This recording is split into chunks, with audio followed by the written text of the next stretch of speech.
Hello? Recently, may napaulat na may 36 Chinese military officers ang na-hire sa Philippine Coast Guard as auxiliary group. Siguro sila ay nagbibigay ng technical skills, advices, at saka iba pang bagay tungkol sa Philippine Coast Guard. Ngayon, kung ating iisipin, talagang parang hindi, at sigurado ako, yan ay pag-ispya. So imagine, they are direct from China. Hindi naman Filipino-Chinese yan, kundi talagang pure Chinese from China. At saka isa pa, sila ay retired military officers. Okay? Then, nakapasok sila sa Philippine Coast Guard. Ngayon, kung sino man yung naging somebody na gumawa ng paraan para makapasok ito ay something na dapat natin tutukan, Okay. Kasi malamang in case of war between Philippines at saka China, dahil mayroon nga tayong territorial dispute, then alam na ng mga Chinese ang mga information na kailangan para talunin ang ating mga barko. Maliwanag yan. That is espionage. Going back to history, before World War II, dahil ang mga Hapon ay may balak na sakupin ang Pilipinas, nagpadala sila ng mga mga workers.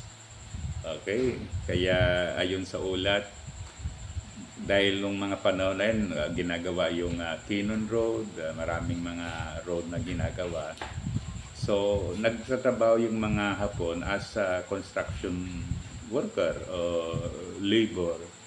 But actually, sila ay bahagi ng Japanese Army na nag-iispya, kumukuha ng mga information about the Philippines.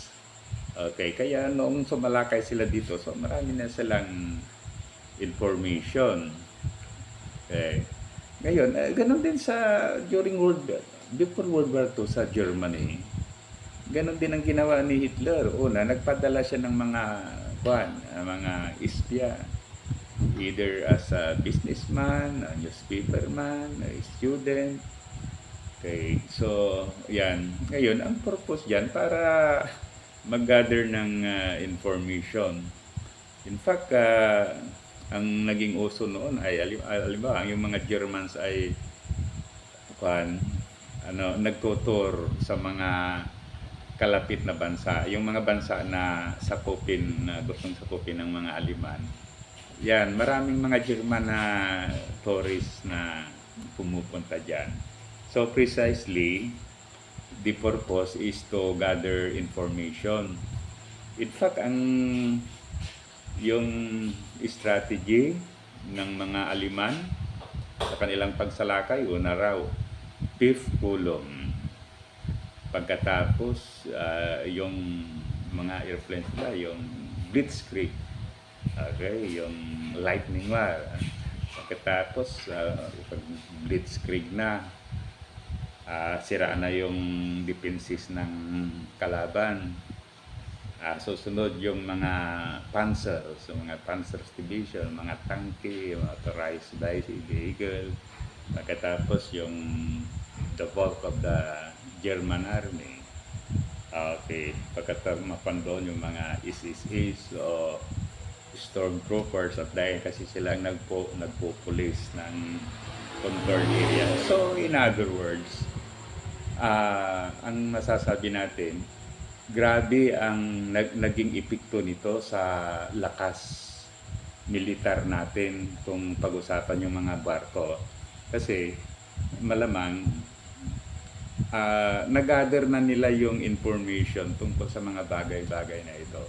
So dahil mayroon na silang information, madali nang talunin yung pwersa ng Pilipinas. Pagkatapos, imagine, there was that time when dito sa mga Philippine military camp, may mga kanyan, may mga antenna o may mga satellite ng China. So magagamit din yan to gather information about that camp. Okay?